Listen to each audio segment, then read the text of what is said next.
Today we want to talk with you about how to allow the things you want. And we're going to be talking about the laws of the universe. You are aware of them. You've been listening to us for a little while. You know about the powerful law of attraction. Do you? Do you? Do you? Do you? Do you? And do you know that law of attraction is managing the vibrational frequencies of the universe?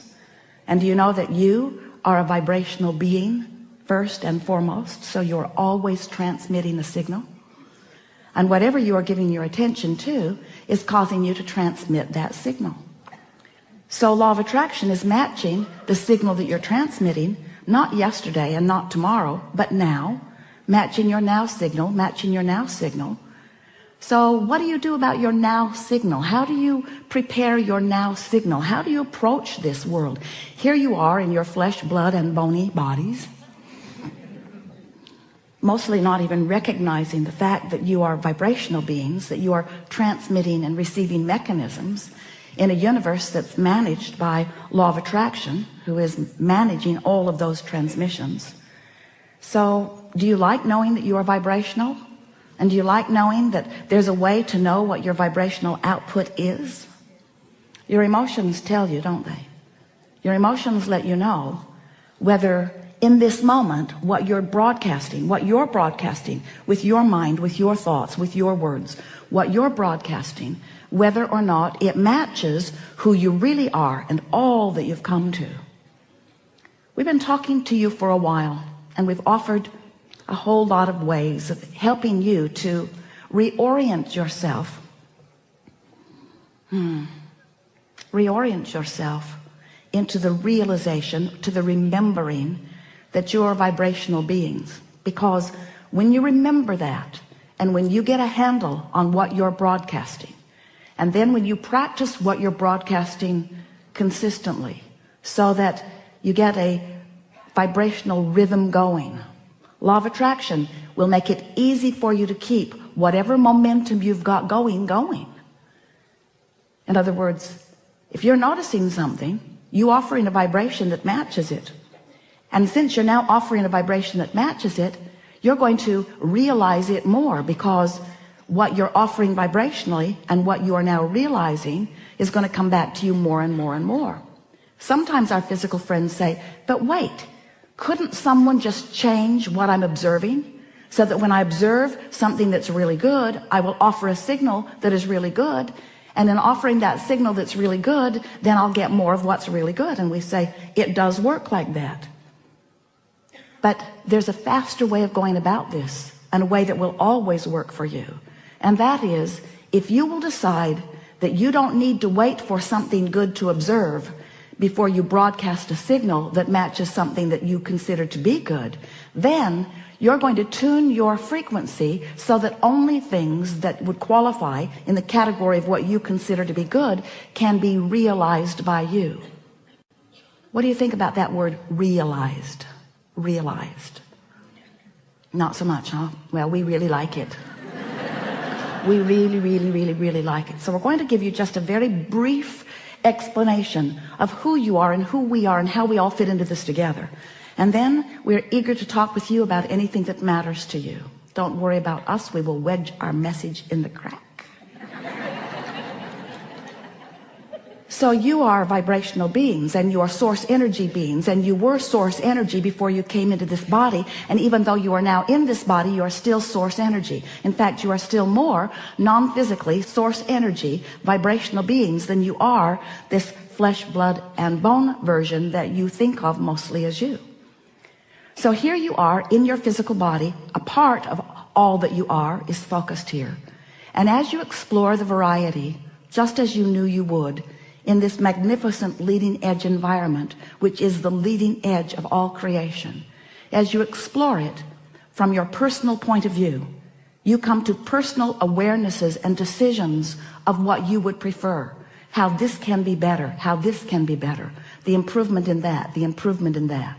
By sifting through life just like you planned, you know what you don't want, which causes you to know what you do want. So you are emanating signals of desire all day, every day. They are shooting out of you as vibrational offerings. We like to call them rockets of desire, because you can't help but produce them because life causes you to focus them into being. So you launch a rocket. Maybe you don't have enough money, and so you launch a rocket, and then another and another and another and another. I want more money. I want more money. I want more prosperity. I want more freedom to do as I want to do. You're launching that rocket over and over and over and over. And every time you do, that vibrational rocket, that vibrational intention, that vibrational becoming is received by that non-physical part of you. That non-physical part of you, we are gesturing like this because that non-physical part of you immediately becomes the vibrational equivalent of your desire. More prosperity now that you have just asked. More vibrational awareness and ability to be more prosperous than ever before. Just now. So that vibrational version of you, we are doing this gesture because we are wanting to imitate your vortex of creation, this vibrational version of you which precedes all manifested versions. This vibrational version of you has just become more prosperous. But the question that this gathering really wants to present to you in a way that you will ponder and come to conclusions about is that while the non-physical part of you has become more prosperous as a result of your asking, what are you doing in relationship to it right here and now?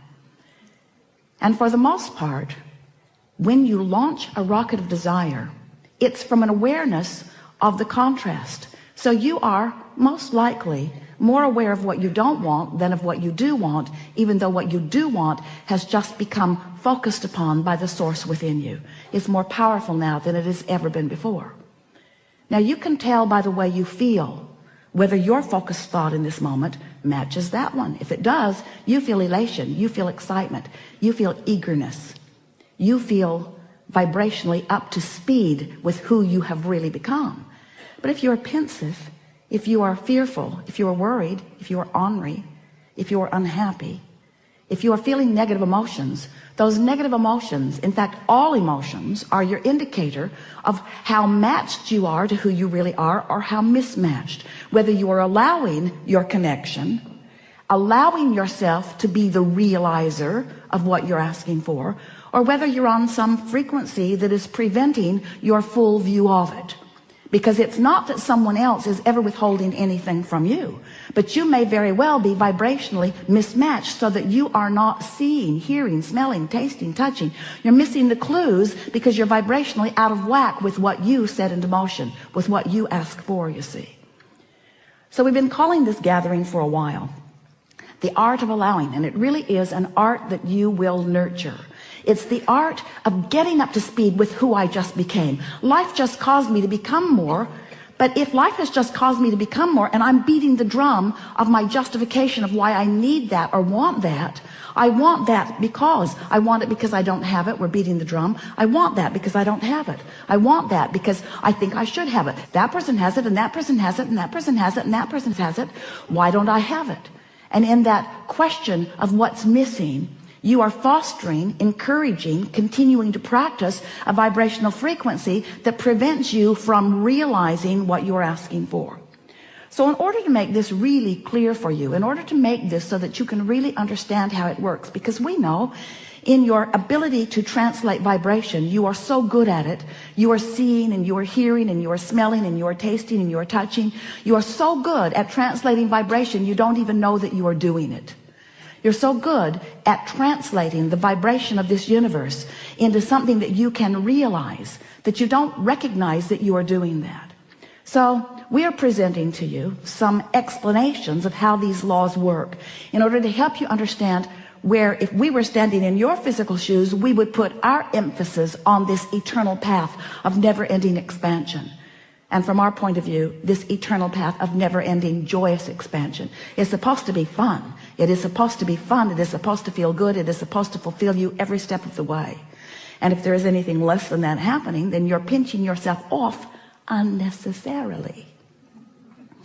So the contrast causes you to ask, and it becomes a vibrational reality immediately.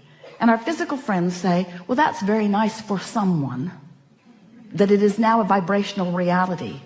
But I want that vibrational reality to become more. I want to realize it fully. I want to be able to see it and hear it and smell it and taste it and touch it. I'm happy that you're happy, Abraham, that there's a vibrational reality. But I want that vibrational reality to be more. I want the money in my bank and the lover in my bed. I want more. I want more than this vibrational reality. And we say, then all you have to do is tune yourself to the frequency of your vortex. And it's not something that you will do instantaneously. In almost every case, it is something that you do gradually. But in every case, it is absolutely something that you can do. So if you've been listening to us for a while, you've heard us go on and on about law of attraction to the point that you're sort of tired of hearing about it. But it doesn't slow us down because it matters so much. And if you've been listening to us for a while, you've been hearing us talking about the vortex and how it is vibrating at a very high frequency, and that it would be really good for you, good feeling for you, and good results for you if you could gradually and consistently raise your vibration to the frequency of what's in your vortex. Because when you're up to speed with all that you've become, you're tuned in, tapped in, turned on, you feel wonderful, things go well for you, you have good timing, you have good flexibility, life is sweet for you, and those around you benefit just being near you. So if you've been listening to us for a while, you know about this vortex stuff. But today we want to talk to you about what happens once you have launched a rocket, once we've gotten hold of it, once source energy, the likes of us, has focused upon it and brought it into a vibrational reality that is ready to manifest, ready to be realized, ready for you to actualize it into your experience, ready for you to make it the reality that you want to claim out here on this leading edge, this furthest, most expanded part of the universe where everything that is wonderful must manifest if you will only allow it in your experience. So what's the next step? Well, the next step is recognizing that while you sifted through the contrast, and while you launched the rocket, and while the rocket went where it's supposed to be, and while source took hold of it, and while all of the cooperative components have been assembled, and while it's ready to pop into your experience, you, the creator of this wonderful thing that you put into the vortex, it's ready to pop into your experience. But you have to prepare yourself vibrationally for the revelation of it, for the realization of it. And in order to explain that in a way that you can really hear it, we're saying, so here's your vortex at this very high frequency. Imagine a cork bobbing on the surface of the water, up there where the pure vibration is. You can hold that cork under the water. You can. But when you let go of it, it's going to bob right back up there.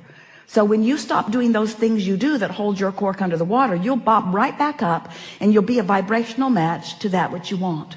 Happens every night when you sleep for a moment. It bobs up, that you grab hold of it and drag it right back down usually, as you remember yesterday. So your cork is bobbing on the surface.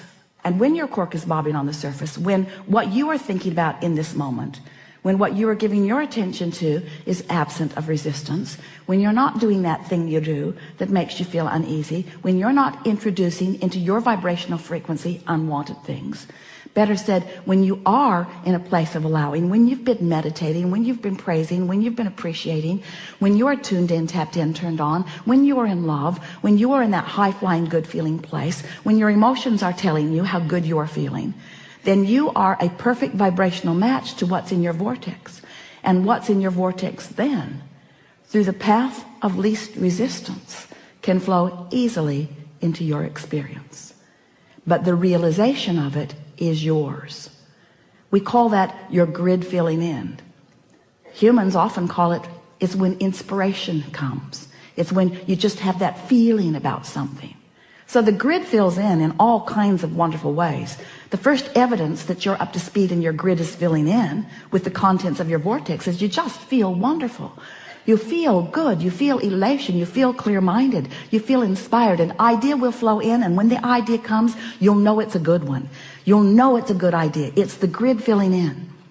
Sometimes you want the grid to fill in, boom, you just want it right there where you can observe it. And we say, if you'll be patient and allow this natural evolution of the grid filling in, then you'll get in sync with the rhythm of life that you intended when you came forth into this physical body to begin with.